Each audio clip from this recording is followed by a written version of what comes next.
नमस्कार दोस्तों, आज हम एक नए सीरियल किलर की कहानी सुनाने जा रहा हूँ। उम्मीद है ये कहानी आप लोगों को अच्छी लगेगी।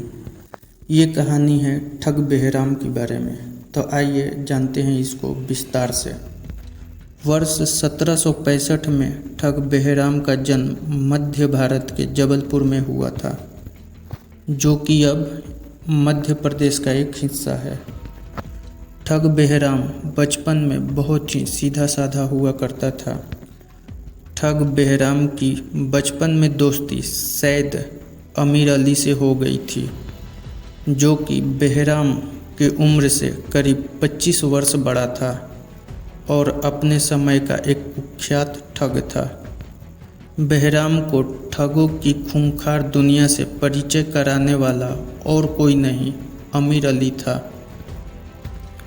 देखते ही देखते बेहराम ठगों का सरताज बन गया था। बेहराम के साथ एक महिला भी कार्य किया करती थी, जिसका नाम डॉली था। हालांकि कुछ समय बाद दोनों अलग हो गए थे। महज 25 वर्ष की उम्र में बेहराम ने ठगों की दुनिया में कदम रख लिया था और मात्र 10 वर्षों में ही उसने इतनी हत्याओं को अंजाम दिया था कि बेहराम का खौफ लोगों के दिलों में फैलने लग गया था। बेहराम अपने पास हमेशा पीली रंग का एक रुमाल रखा करता था और एक सिक्का।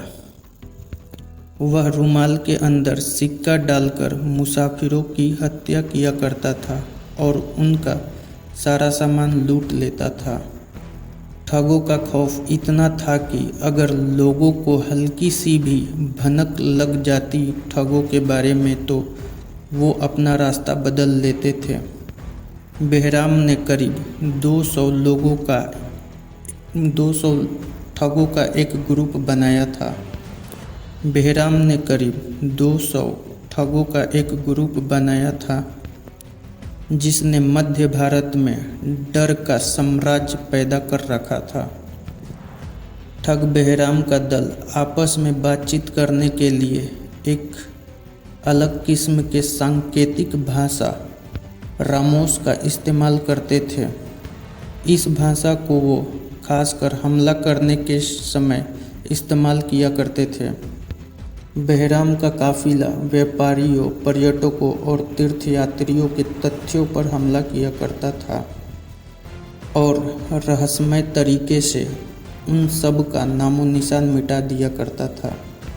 ठगों के बढ़ते आतंक की कहानी इंग्लैंड तक जा पहुंची, जिसके बाद ब्रिटिश हुकूमत ने ठगों का पता लगाने के लिए 5 जांचकर्ताओं की एक टीम को भारत भेजा। कड़ी मेहनत करने के बाद जांचकर्ताओं की टीम को इतना ही पता चला कि ठगों के सरदार का नाम बेहराम है। पूरे मध्य भारत में बेहराम और उसके गिरोह का आतंक बढ़ता ही जा रहा था। अंग्रेज ने जितने भी जांचकर्ता भेजे थे, उन सब की बेहराम ने हत्या कर दी थी। ऐसे में बेहराम को पकड़ने के लिए अंग्रेज ने कैप्टन विलियम हेनरी स्लीमैन को भारत भेजा था। सन 1812 में स्लीमैन को नरसिंहपुर जिले का मजिस्ट्रेट बनाया गया था। ठगों के बारे में जानकारी जुटाने के लिए स्लीमैन को एक शहर से दूसरे शहर भटकना पड़ता था, परंतु स्लीमैन को बेहराम के बारे में कोई जानकारी नहीं मिल रही थी। इस बीच भारत के गवर्नर जनरल के रूप में लॉर्ड वेंटिक की नियुक्ति की गई। ठगों के गिरोह का पर्दाफाश करने के लिए लॉर्ड वेंटिक ने स्लीमैन को पूरी तरह से छूट की गई और साथ में सुरक्षा बलों की टीम भी प्रदान की गई। कैप्टन विलियम स्लीमैन को ठग सैयद अमर अली के बारे में कैप्टन विलियम स्लीमैन को ठग सैयद अमीर अली के ठिकाने के बारे में सूचना मिली। ब्रिटिश फौज अमीर अली के घर पहुंच गई, लेकिन तब तक अमीर अली फरार हो चुका था।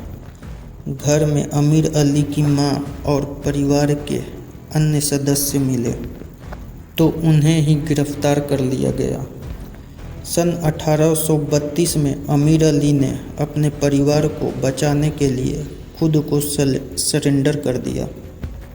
काफ़ी पूछताछ करने के बाद अमीर अली ने बहराम के बारे में पूरी जानकारी अंग्रेज़ों को दे दी। अमीर अली की निशानदेही पर सन 1838 में बहराम को भी गिरफ्तार कर लिया गया था।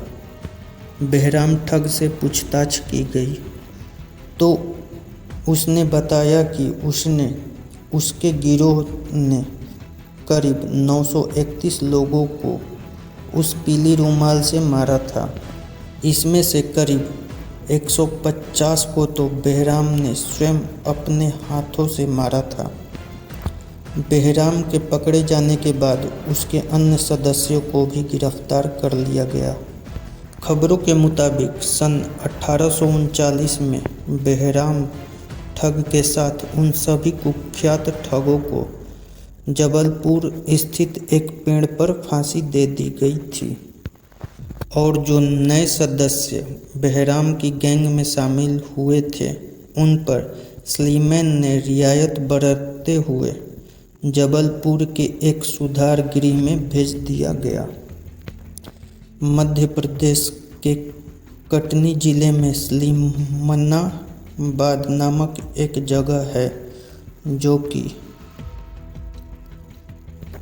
कप्तान स्लीमैन के नाम पर बनाई गई है और इस जगह पर स्लीमैन की याद में एक स्मारक भी बनाई गई है।